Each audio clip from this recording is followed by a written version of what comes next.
ጽንስ ማቋረጥ ወይም ውርጃ በጤና ባለሙያ የታገዘ ባልሆነ መንገድ ወይም ባልተሟላ ሁኔታ ሲከናወን ከባድ የሆኑ የጤና ችግሮችን ሊያስከትል ይችላል። እነዚህም ችግሮች በሁለት መንገድ ይከፈላሉ። ወዲያውኑ የሚከሰቱና ለረጅም ጊዜ የሚቆዩ ከባድ የጤና ችግሮች ናቸው። ሰላም ውድ የዩቲዩብ ቻናል ቤተሰቦቼ እንደምን ቆያችሁ?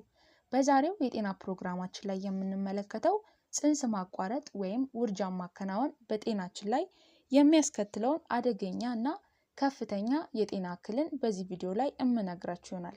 እስከ ቪዲዮ መጨረሻ ድረስ ላይክ በማድረግ አብራችሁን ቆዩ። ጽንስ በማቋረጥ ወይም ውርጃን በማከናወን የሚከተሉትን የጤና ችግሮች ሊከሰትብን ይችላል። የመጀመሪያውና አንደኛው ከፍተኛ የደም መፍሰስ ነው። ውርጃ በሚከናወንበት ወቅት ወይም በኋላ ማህፀን በትክክል ካልገጠመ ወይም ከተጎዳ ከፍተኛ የሆነ የደም መፍሰስ ሊከሰት ይችላል። ይህም ለድንገተኛ ደም ማነስና ለከፋ ድንጋጤ ሊዳርግ ይችላል። ሁለተኛ ኢንፌክሽን እና ፔፕሲስ ሊከሰት ይችላል። ጽንሱ በከፊል ማህፀን ውስጥ ቀርቶ ከሆነ ወይም ንጽህናቸውን ባልጠበቁ መሳሪያዎች ውርጃው ከተከናወነ ከባድ የባክቴሪያ ኢንፌክሽን ይከሰታል። ይህ ኢንፌክሽን ወደ ደም ውስጥ ከተሰራጨ ለሞት ሊዳርግ የሚችል አደገኛ ሁኔታን ይፈጥራል። ሶስተኛ የማህፀን መበሳት ወይም መጎዳትን ሊያስከትል ይችላል። በቀዶ ጥገና ወይም በመሳሪያ በሚደረግ ውርጃ ወቅት የማህፀን ግድግዳ ሊበሳ ይችላል። ይህ ደግሞ በአቅራቢያው ያሉት አንጀት ወይም የሽንት ፊኛ ያሉ የሰውነት ክፍሎችን ለጉዳት ሊዳርግ ይችላል። አራተኛ መሃንነት ሊከሰት ይችላል። ከውርጃ ጋር ተያይዞ የሚመጣ ኢንፌክሽን የማህፀን ቱቦዎችን ሊዘጋ ወይም በማህፀን ግድግዳ ላይ ጠባሳ ሊፈጥር ይችላል። ይህ ወደፊት እርግዝና እንዳይከሰት ወይም ጽንስ እንዳይቆይ ሊያደርግ ይችላል። አምስተኛ ያልተሟላ ውርጃ ሊከሰት ይችላል። የጽንሱ የተወሰነ አካል ሳይወጣ ማህፀን ውስጥ ሲቀር ከፍተኛ ህመም፣ ደም መፍሰስና ኢንፌክሽን ሊያስከትል ይችላል። ይህ ሁኔታ አስቸኳይ የህክምና እርዳታ ያስፈልገዋል።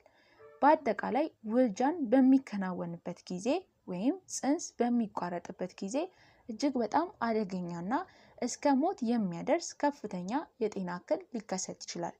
ማንኛውም የጤና ችግር ወይም ምልክት እንደ ከፍተኛ የሆድ ህመም፣ ትኩሳት ወይም ከባድ የደም መፍሰስ ካጋጠሙት በአቅራቢያው ወደሚገኝ የጤና ተቋም በመሄድ የባለሙያ እርዳታን ቶሎ ማግኘት እጅግ በጣም አስፈላጊ ነው። ጽንስ ማቋረጥ ወይም ውርጃን ማከናወን ተገቢ ወይም በሙያ የሚፈቀድ ነገር ባለመሆኑ ጽንስ በሚቋረጥበት ጊዜ በጣም በከፍተኛ ሁኔታ የጤና ችግር ይደርሳል፣ እስከ መሃንነትም ሊያደርስ ይችላል ማለት ነው። ስለዚህ ውድ የቻናል ቤተሰቦች አጠር አድርጌ በዛሬው የጤና ትምህርታችን ላይ ስለ ጽንስ መቋረጥና ውርጃ የሚያስከትለውን የጤና ችግሮችን አጠር አድርጌ ነግሬያችኋለሁ። በቀጣይ ቪዲዮ ላይ ደግሞ ጽንስ በማቋረጥ ወይም ውርጃን በማከናወን በቀጣይ እርግዝናችን ላይ ምን የጤና ችግር ያስከትላል ወይም እርግዝና ድጋሜ ይከሰታል ወይስ አይከሰትም የሚለውን በቀጣይ ቪዲዮ እንሰራላችሁ ይሆናል። ይህ ቪዲዮ በጣም ጠቃሚና አስተማሪ ስለሆነ ሼር እያደረጋችሁ ለብዙ እህቶቻችን አድርሱላቸው። በዚህ ቪዲዮ ላይ ደግሞ ጥያቄ፣ ሀሳብ ካላችሁ እንድሰራላችሁ የምትፈልጉትም ሀሳብ ካለ ኮሜንት ላይ አስፍሩልኝ። በቀጣይ ቪዲዮ ደግሞ ስለ ጽንስ ማቋረጥ ወይም ስለ እርግዝና ወደፊት ምን ይከሰታል የሚለውን እንሰራላችሁ ቀጣይ ቪዲዮ ማቀርብላችሁ ይሆናል። እስከዛው ኮሜንት እያደረጋችሁ አብራችሁኝ ቆዩ። ኮሜንት፣ ላይክ፣ ሼር አድርጉ።